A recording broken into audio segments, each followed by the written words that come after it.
আল্লামা গফুর রহমতুল্লাহ আলাইহি যখন আসলা তখন আমরার বাড়িত মঙ্গলবার এবং শনিবারে এই পরিমাণ মানুষ হইতা যে আমরাও গড় বসবাস করাটা কঠিন হইত। এই মানুষের আসলে মানুষ যাইতা কিতার লাগে যে সেওর মাথার সমস্যা, সেওর ফাওয়ার সমস্যা, সেওর ব্রেইনের সমস্যা, সেওর ক্যান্সার, এই ধরনের বড় বড় অসুখ লইয়া আমরা বাড়িতে যাইতাম। ইনের মাঝে যারা আসেন মুরব্বিয়ানে কেরাম, যারা বয়স 70-80, তারা দেখছেন যে এই জনপদ আল্লামা গফুর রহমতুল্লাহ আলাইহি এই ধরনের বিষয় লইয়া, নির্বাচনের বিষয় লইয়া তাই আটিয়া কাম করছেন। এবং বিশেষ করে গফুর রহমতুল্লাহ আলাইহি তাই বার্তাকে আটি ফেন্সিগঞ্জ বিআইডিসি তেরাবিন নামাজ পড়াইতা। এই জমিনটা তারার আটার পথ আছে, আজকেও তো রাস্তা হয়েছে, গাড়ি দিয়ে আমরা আইতাম পারি। তো আসলে এই যে দীর্ঘ মেহনত আমরা মুরব্বিয়ানে কেরাম, পারিবারিক ঐতিহ্য, এই হিসাবে এই জনপদর মানুষের হৃদয়ের মাঝে গফুর রহমতুল্লাহ আলাইহির যে মহব্বত, এটা এখনো আছে। এর লাগে আমরা ছবি দিয়া খেয়ে গেছে পরিচিত হইতাম চাই না। আমরা মনে করি যে এই জনপদর মানুষ আমরা অন্তর দিয়া বালা পায় গফুর রহমতুল্লাহ আলাইহির কারণে। তো আলহামদুলিল্লাহ, সময়ের পরিক্রমায় যদি আমরা ভাই সকল যারা আমার পিছনে আসেন, আমরা সামনে আইন, আমরা তারা সহযোগিতা করতাম। আর একটা বিষয় আমার ভাই সকল, যে প্রত্যেক মানুষেও তার মৌলিক কিছু অধিকার চায়।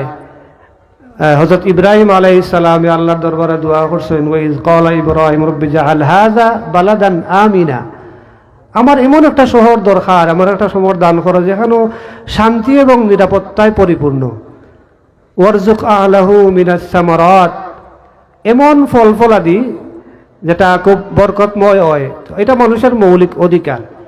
বিশেষ করে আজকে আমরা যারা আইনো আছি, আমরা যারা আইডি কার্ডের সমস্যা আছে, নামও একটু বেশ কম, অথবা জন্ম তারিখে একটু বেশ কম, বা গ্রামের নামও সমস্যা। কিন্তু যদিও আপনি এই আইডি কার্ড কমিশনে যাইন, দেখবা যে আপনার এটারে যেখানে ফ্রি করিয়া দেওয়ার কথা, এখানে 10,000, 20,000, 30,000 দেওয়া লাগে না আমরা। আবার বিদেশ যাইতে হইলে পাসপোর্ট খুব দ্রুত করা লাগে। কিন্তু যে পরিমাণ কষ্ট পাওয়া লাগে একজন কৃষক, এই কৃষক বা একজন সবজি বিক্রেতা, তাই সবজি চাষ না করলে বড় লোকের খাওয়া হইতো না। আর আমরা এই ধরনের কৃষক এবং এই ধরনের অসহায় মানুষ সকল, এই সমস্ত অফিস হলো গিয়া যে পরিমাণ জুলুম নির্যাতনের শিকার হইন এবং চাঁদাবাজির শিকার হইন, এটা খুব কষ্ট লাগে। তো আমরা আসলে কষ্ট পাইতে পাইতে পাইতে পাইতে আমরা গর্জে উঠি, লড়াই করি। আমরা 71 থেকে লড়াই শুরু হয়েছে, আর তার আগ থেকে আমরা উলামায়ে কেরাম সংগ্রাম করছেন। আর হরি হরি এবং 24 পার হইয়া আমরা এখন আজকে 26 অতিক্রম করলাম।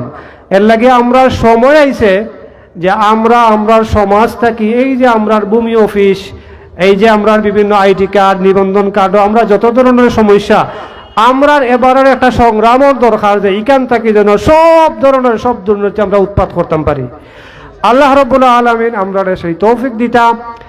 আর বাংলাদেশে বিশেষ করে আমরা শান্তির সাথে বসবাস করতাম, যে এইন যাইতা গিয়ে হেইন আইতা, আর খালি মায়ের করতাম আমরা। আর আমরার সম্পদ, আমরার দেশের যে সমস্ত আল্লাহ রাব্বুল আলামিন আমরা প্রাকৃতিক নিয়ামত দিছেন, এটা অন্যরা নিতে কি চায়, আমরা মধ্যে মাইরও লাগাইয়া। এর লাগে আমরা চেষ্টা করতাম সকলে মিলিয়ে আমরা একটা শান্তির নগরী উপহার দিতাম।